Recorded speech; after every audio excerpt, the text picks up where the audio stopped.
The FIFA 21 career mode trailer is now out, and in this video we're going to be deciding, reviewing all of the news. Is this actually a dub, or is it another year wasted with lost career mode potential? So getting straight into this video now, it was clear from the get-go EA Sports FIFA have been focusing purely on Ultimate Team and also career mode, unfortunately leaving out pro clubs. Didn't get a trailer, so was it actually worth it, or should have EA spread it out again? I actually like the idea that they have focused more on career mode, but have they executed it correctly this year is the question. So the biggest feature that we do have this year in career mode that could be the decider in this is interactive match sim. This is definitely the huge marketing tactic. The most of the time is taken up in the trailer by this, and definitely in the past it was a huge problem simulating. You could literally of course build an absolutely amazing team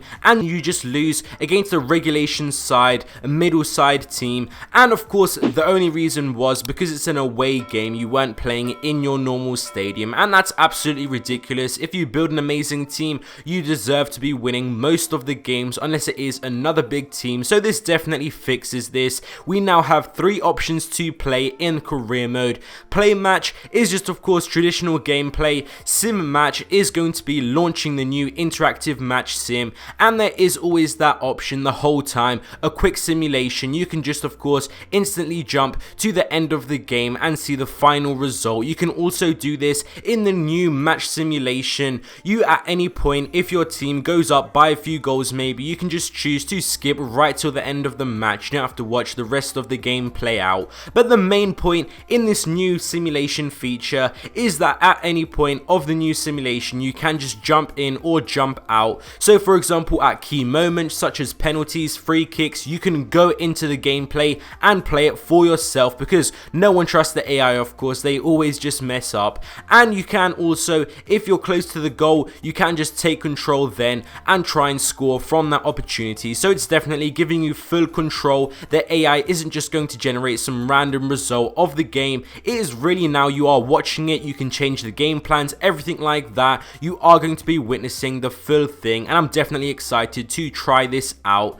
So moving on now, we do have huge features as well in player development. Definitely do not think that this is just going to be another year just development training. They always mention it that it's a little bit changed. This time we actually have hard features that have been of course changed, and it is going to be very usable, very interesting. So just hear me out. Player upgrades in the past would work by earning XP from playing games over time and also training matches. Then that XP would be distributed to their attributes balancedly. So all of their upgrades, even if it's a defender, they would get upped in shooting, stats like that. But now this year it's going to be by default like that, but in FIFA 21 you can be changing this to give more XP in specific stats. So for example, composure or stamina, to improve them instead of wasting XP on stats that you don't need. Specifically newly now, skill moves, weak foot ratings can be upgraded. That's absolutely huge news with this of course new player development feature.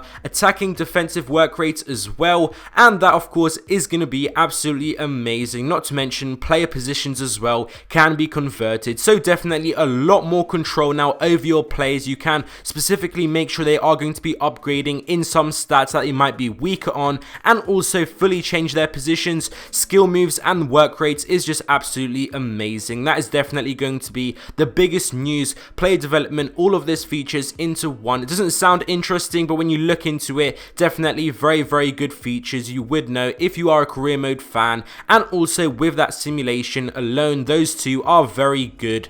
And there are also some small minor but very important updates as well. Training can be scheduled easily. This is an absolutely game changer. You guys would understand career mode training in the past was really bad. Also transfers has been changed a little bit. Loan to buy and new AI player swap proposals has been introduced, and also right at the start in your career mode save you can choose if you want transfers to be loose or strict. Strict is going to mean that you aren't going to take any offers from a rival club. They won't be interested. Also they won't be interested to move to a lower ranked club. Players with one club player trait, so for example Lionel Messi, they aren't going to be moving to your club, and you won't be able to approach players that have signed signed to a club for less than a year. So that is if you choose the strict option, and then I guess for fun as well, you can choose the loose option, and you can just get any player you want in a really low club with financial takeover. So we are going to see how it's all going to work. Also, player sharpness, I'm going to explain that in another video, so make sure that you are subscribed. But overall,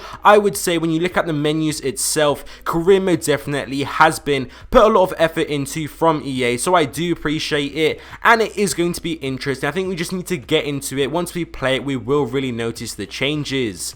Thank you guys for watching this video. I hope you guys enjoyed, and I'll see you next time.